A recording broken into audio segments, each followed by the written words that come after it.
क्योंकि अब नागपुर, शांतिपूर्ण नागपुर में सांप्रदायिक तनाव पैदा शुरू हो गया है। औरंगजेब की कब्र पर भारतीय जनता पार्टी और उसके सहयोगी संगठन महाराष्ट्र के अंदर जो सियासत कर रहे हैं ना, उसके दूरगामी परिणाम होने वाले हैं और जनता उसकी बहुत बड़ी कीमत चुकाने वाली है। औरंगजेब की कब्र के नाम पर, इस अफवाह के नाम पर कि मुसलमानों की धार्मिक किताब को जला दिया गया। हालांकि बजरंग दल के जो कार्यकर्ता थे वो सड़क पर उतरे, उन्होंने माहौल को खराब किया, उन्होंने मुसलमानों की धार्मिक प्रतीक को नुकसान भी पहुंचाया। ऐसा वीडियो सामने उभर कर आया है।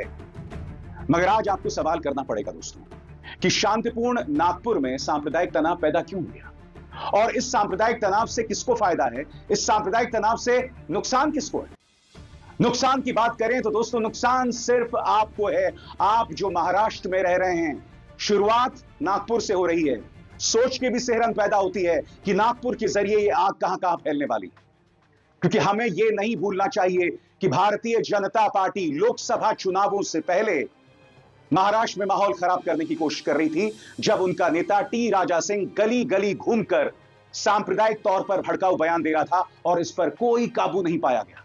अब मैं मुख्यमंत्री देवेंद्र फडणवीस के बारे में क्या कहूं, क्योंकि मुख्यमंत्री देवेंद्र फडणवीस खुद औरंगजेब की कब्र के मुद्दे को तूल दे रहे हैं।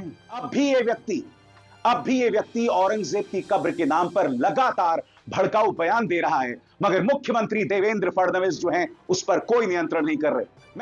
आज मैं मुख्यमंत्री देवेंद्र फडणवीस से कुछ सवाल पूछना चाहता हूं। इस वक्त महाराष्ट्र के ऊपर 9.32 लाख करोड़ का कर्ज है।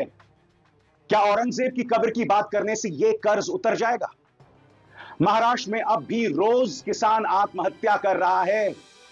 यह किसान सिर्फ खेती के लिए पानी की मांग कर रहा था, उसकी इस मांग को खारिज कर दिया गया, इस व्यक्ति ने आत्महत्या कर ली। यह हाल है महाराष्ट्र के अंदर किसानों का। मैं फिर आपसे पूछना चाहता हूं, क्या औरंगजेब की कब्र की जिक्र करके इन मुद्दों का समाधान हो जाएगा? आपके सामने नागपुर में सांप्रदायिक तनाव। आपको ये समझना पड़ेगा दोस्तों कि इसमें किसी और की नहीं, देवेंद्र फडणवीस की एक बहुत अहम भूमिका है, जो अब मैं प्रमाणित करने वाला। और साथ ही इन दो चेहरों को देखिए, विकी कौशल और लक्ष्मण उतेकर। इनकी एक फिल्म आती है छावा, जो आपके सामने झूठ परोसती है, अर्ध सत्य परोसती है। और लक्ष्मण उतेकर को इस झूठ के लिए माफी भी मांगनी पड़ी थी, जिसकी मैं चर्चा आगे करूंगा। मगर मैं आपको बतलाना चाहता हूं कि किस तरह से औरंगजेब की कब्र के मुद्दे को तूल कोई और नहीं, स्वयं देवेंद्र फडणवीस दे रहे थे। उन्होंने एक नहीं 3 बयान दिए थे। और क्यों बयान दिए थे? ताकि राहुल गांधी ने चुनावों में जो धांधली हुई है उस मुद्दे से लोगों का ध्यान भटकाया जा सके। सबसे पहले मैं आपको बतलाना चाहता हूं किस तरह से स्वयं मुख्यमंत्री देवेंद्र फडणवीस औरंगजेब की कब्र का मुद्दा उठाते रहे। सबसे पहले मैं आपको बतलाना चाहता हूं, इस तारीख पर गौर कीजिए, 10 मार्च 2025।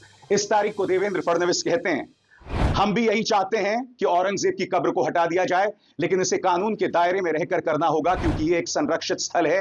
कांग्रेस सरकार के समय इसे एएसआई की सुरक्षा में रखा गया था। उसके बाद इस तारीख पर गौर कीजिए, 17 मार्च 2025। यहां पर क्या कहते हैं देवेंद्र फडणवीस? यह दुर्भाग्यपूर्ण है कि सरकार को औरंगजेब की कब्र की सुरक्षा करनी पड़ रही है, जबकि उसका इतिहास अत्याचारों से भरा हुआ है।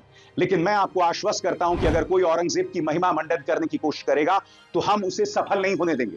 लगातार ये शख्स जो खुद को महाराष्ट्र का मुख्यमंत्री कहता है, इन मुद्दों को बढ़ावा दे रहा था। और जैसे इसके बाद तीसरा लम्हा आता है विधानसभा के अंदर। विधानसभा के अंदर क्या कहते हैं देवेंद्र फडणवीस? इस पर गौर किया जाए। वो कहते हैं, हम औरंगजेब की कब्र की सुरक्षा करेंगे, लेकिन उसकी या इस स्थल की महिमा नहीं बढ़ने देंगे। छत्रपति शिवाजी महाराज के मंदिर का गौरव बढ़ेगा, औरंगजेब की कब्र का नहीं। जैसे मैंने कहा ना दोस्तों, महाराष्ट्र के अंदर हालात को बद से बदतर लोकसभा चुनावों से पहले कोशिश की जा रही है, क्योंकि लोकसभा चुनावों के दौरान टी राजा सिंह को मैदान में छोड़ दिया गया था। यह व्यक्ति जो मंच पर खड़ा होकर जहरीले बयान दे रहा था, इस पर कोई कंट्रोल नहीं हुआ था। आपको याद होगा दोस्तों कि लोकसभा चुनावों से पहले कई जगहों पर सांप्रदायिक तनाव पैदा हो गया था, मगर लोकसभा चुनावों के अंतर्गत इन्हें सफलता नहीं मिली। इन्हें लगा कि हमने धर्म के नाम पर महाराष्ट्र में दंगे भड़काने की कोशिश की, कुछ हुआ नहीं, तो क्या किया जाए दोस्तों? उसके बाद मुद्दा आता है चुनावी धांधली का।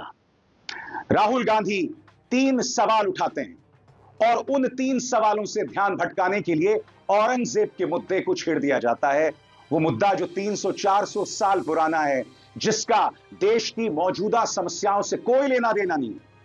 केंद्र में भाजपा है, राज्य में भाजपा है, एमएलए भाजपा का है, सांसद भाजपा का है। ऐसे में अगर नागपुर में हालात बद से बदतर हो गए तो इसके लिए जिम्मेदार कौन है बताइए? आसान सा जवाब है, क्योंकि ये सवाल भी नहीं है, जवाब है भारतीय जनता पार्टी और उनके सहयोगी संगठन।